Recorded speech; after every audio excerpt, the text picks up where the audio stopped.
If you're thinking about adding spray equipment in your workshop, I've got some things that you might want to consider before you make that decision, because I think you're going to be surprised at what I'm going to tell you. In a recent video, I talked about the different spray guns that I use in my workshop, and it was really meant to explain the fact that with different types of finishing products, you need to have different kinds of spray equipment. And that's kind of what I want to talk about in this video. It's the fact that the old days of just grabbing a spray gun, firing up your compressor, plugging in the hose and spraying are gone. It's not that simple anymore. In order to get the best quality of finish, you need to have guns that are specifically designed for the different types of products that you're going to be applying when you spray finish onto your guitars. Now, this can be anything from solid opaque color to tinted lacquers, sealers, primers, clear coats. All of these different products in the modern era require different kinds of spray guns. And this can dramatically increase the cost of investment in order to make that leap into using spray equipment. So I wanted to try to expand on what I talked about in that earlier video. And it really starts out with the fact that really after World War II, more companies were using spray technology to coat their products. And in those days, the equipment that we used was essentially a conventional spray gun. And that was connected to an air source, which was usually a fairly large compressor. Now, with these type of spray guns, you could get some pretty fantastic quality finishes, and you could use those guns to spray just about any material. You would just change the needle and nozzle to adapt to whatever different type of product that you were planning to spray. But then in about 1990, here in the United States, the government, under the EPA, decided that spray guns were really bad for human health as well as the environment. And this stems from the fact that they can generate a lot of overspray. So what the EPA decided to do was to encourage manufacturers of spray equipment to improve the material transfer of the product. That means when you're spraying, all that material that comes out of the gun should land on the surface that you're applying it to. Because in the past, the efficiency was very low. They would produce a great quality finish, but only about 30% of the material that's in the cup would actually deposit onto the surface. The rest of it, 60 to 70%, would end up floating in the air as overspray. And the EPA decided that's bad for human health. It's also bad for the environment. It's a pollutant. So they began to apply some pressure to the manufacturers of spray equipment to adopt a new type of spray technology called HVLP. Now, you've probably all heard of the term HVLP. It stands for high volume, low pressure. But the idea was, by lowering the air pressure going into the gun, you could improve the material transfer, the amount of material actually landing on the surface. And that works.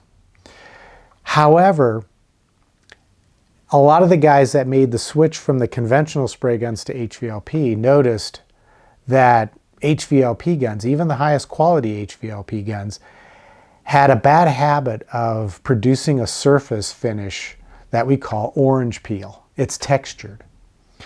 That means if you want to get a really high quality, distortion-free mirror-like shine, you have to do a lot of work after you apply the finish. You have to level sand it, and then you have to buff it out to get that high quality shine.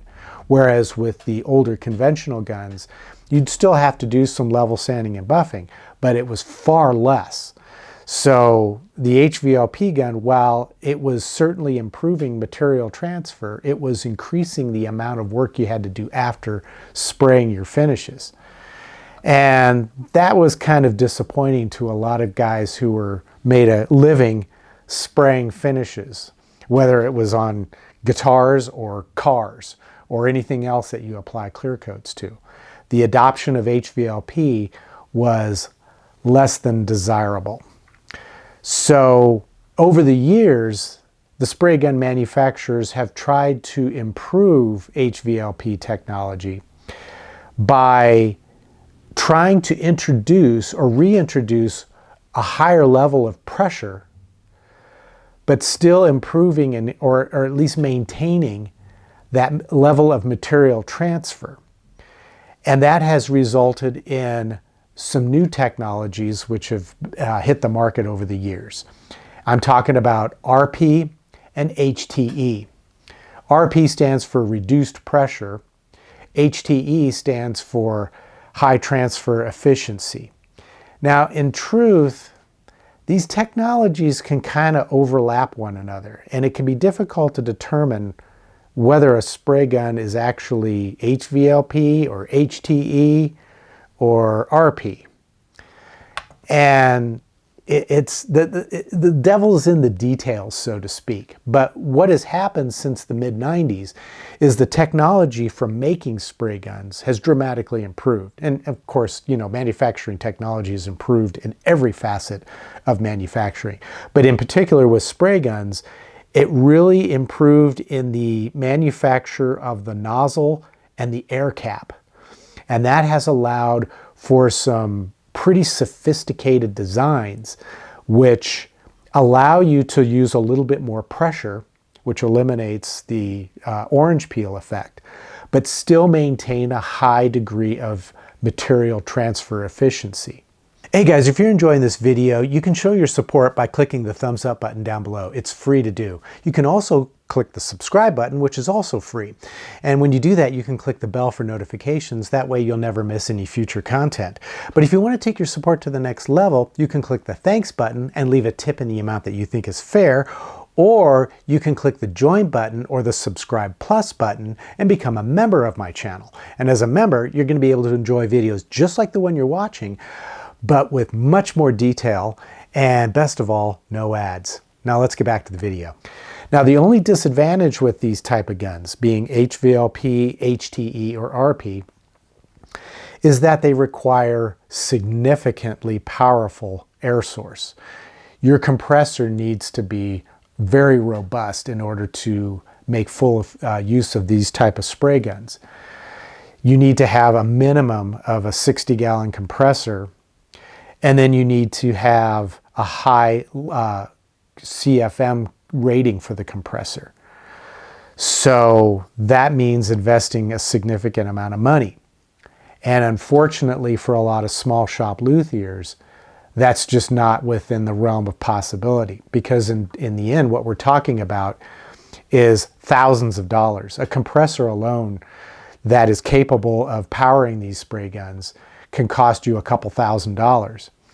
And then there's the issue of the fact that with this technology, you need different guns for spraying different materials. That means you're going to have to invest in at least 3 different guns. One for applying your primers, one for applying your base coats, and then one for applying your clear coats, because each one of these guns does that job differently. And they will do it to the highest degree of quality, which then in turn results in you having to do less work after you've applied the finish in order to get the quality of surface finish that you want, that distortion-free mirror-like shine. So when you're shopping for spray equipment, you have to look for a gun that's going to be designed, you know, if you're doing a variety of different type of finishes, like let's say you're doing you're painting opaque colors or metallics or anything like that, you're going to need a gun specifically for applying the primer and then a gun for applying the base coats. But that gun, those 2 guns aren't going to work necessarily for applying your clear coats, so then you need a separate gun for applying the clear coats afterwards. If you try to use the same gun to do all 3, you would at the very least have to constantly change your needle and nozzles to accommodate those different materials.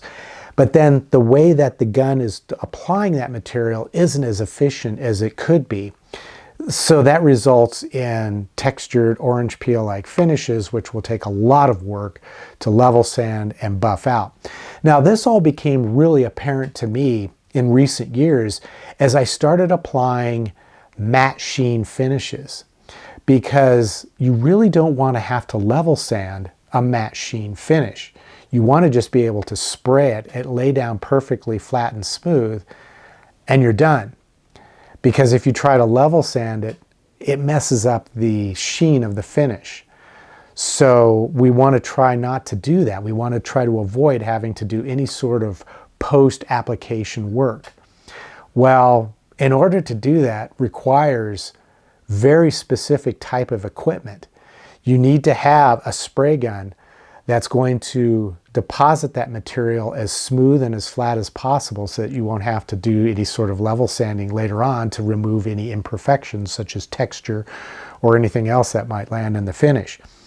And unfortunately, to do that requires investing in some pretty expensive exotic equipment. We're talking really high-end spray guns and then large, powerful compressors to do the work. Now, I've been using, for most of my clear coat finishes, whether it's a glossy finish or a flat matte finish, my QualSpray QS 125 WB spray gun. This is really more of a detail gun, and this is a different type of technology altogether. This is an LVLP, which stands for low volume, low pressure. That technology was created in an effort to maintain that material transfer, but to be able to do so with a smaller, lower powered compressor, which is what most of us have in our small shops and in our garages. And this gun is designed to work with that. The disadvantage with a gun like this, however, is that we still have the issue of orange peel that plagues the HVLP guns. But to make matters worse, these guns are what we call slow guns. That means as you're applying the material, you have to move the gun very slowly in order to get the sufficient buildup of material on the surface. And whenever you use a slow gun, you run the risk of applying too much material, which can cause sags, runs, and drips. So in truth, even though an LVLP gun might be an attractive option if you have a small compressor in your workshop, you have to be concerned about the potential for runs and drips and sags, because these guns actually have a little bit steeper learning curve when it comes to being able to use them successfully. You have to know how to adjust all the settings correctly. And then you have to know how to move the gun as you're spraying over the surface to avoid those runs and drips and sags and that sort of thing. But what's even more important is understanding that when you're spraying different materials, your gun is going to have different requirements for the settings and for how fast you move the gun. And in truth, with any type of spray technology, whether it be LVLP or HVLP or HTE or RP, regardless of, if you're trying different products for your materials that you're going to spray, you have to constantly adjust the gun to get everything just right. That means a lot of testing. So unfortunately, the world of using spray equipment has gotten so much more complicated over the years. And if you're just a small hobbyist, small shop hobbyist, the idea of using spray technology may seem a little bit daunting and overwhelming. And it may be such that you abandon the whole approach altogether and instead use different types of finishes like stains and wipe-on oils and that sort of thing. Because the spray equipment, as you start to dig into it, gets really complicated. I mean, take a moment just to look at some of the premium spray gun websites like DeVilbiss, SATA, and Iwata. You'll notice that they don't just sell one spray gun. They have dozens of spray guns, and each gun is designed for a specific task. It's sort of like the old days when you go to your doctor, they could do everything, but nowadays everything is specialized. So if you want to go to your doctor for sinus problems, he's going to refer you to a sinus doctor.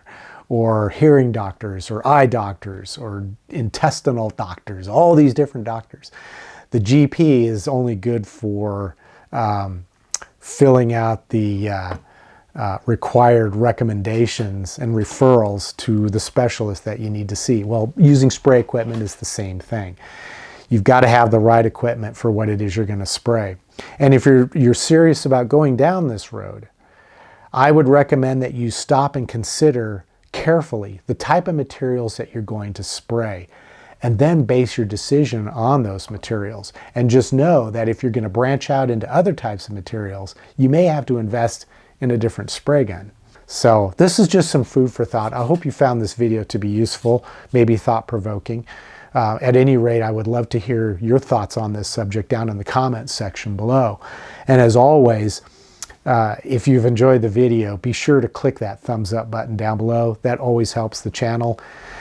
And of course, you can do all the other things that I mentioned earlier in the video to help take your support for my channel to the next level. And anything would be certainly appreciated.